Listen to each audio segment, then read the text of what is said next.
Deer stranger, আমি জানি না আজকের দিনে আমি তোমার কাছে কেন লিখছি। হয়তোবা তোমাকে দেখে আমার কোনো কারণে মনে হয়েছে তুমি ভালো নেই, তাই লিখছি। সত্যি কথা হলো, আজকে যখন সবাই আনন্দ করেছিল তুমি করতে পারো নাই।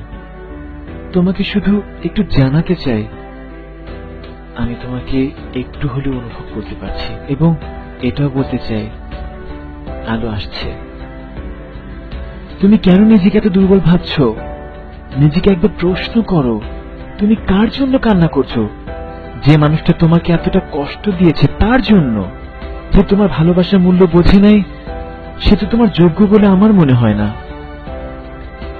তুমি তো ভালোবাসতে ব্যর্থ হওনি, ব্যর্থ হয়েছে তারা যারা তোমার ভালোবাসার মূল্য বুঝতে পারেনি। দিন শেষে তারাই হারিয়েছে অনেক কিছু, তুমি তো কিছুই হারাওনি।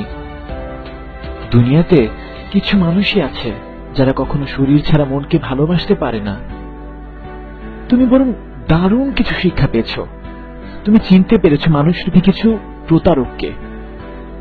তাহলে তাদের জন্য কেন এত কান্না, কেন এত মন খারাপ? একবার প্রশ্ন করো নিজেকে, কেন এত ছোট ভাবছো নিজেকে? তোমার কি লড়াই করার শক্তি নেই?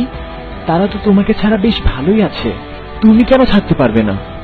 তারা যদি তোমার সবকিছু মুছে দিতে পারে, তুমি কেন পারবে না? একবার আয়নার দিকে তাকাও। যে মানুষটাকে দেখতে পারবে সে অনেক শক্তিশালী একজন মানুষ। সে সহজে হাঁটতে শেখেনি, সে অতীতে অনেকবার জিতে এসেছে।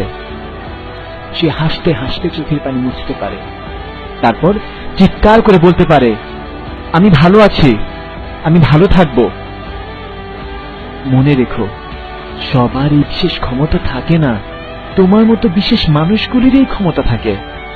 সুতরাং উঠে দাঁড়াও, আরো একবার প্রমাণ করে দাও তুমি তোমার ডিপ্রেশন থেকে অনেক শক্তিশালী।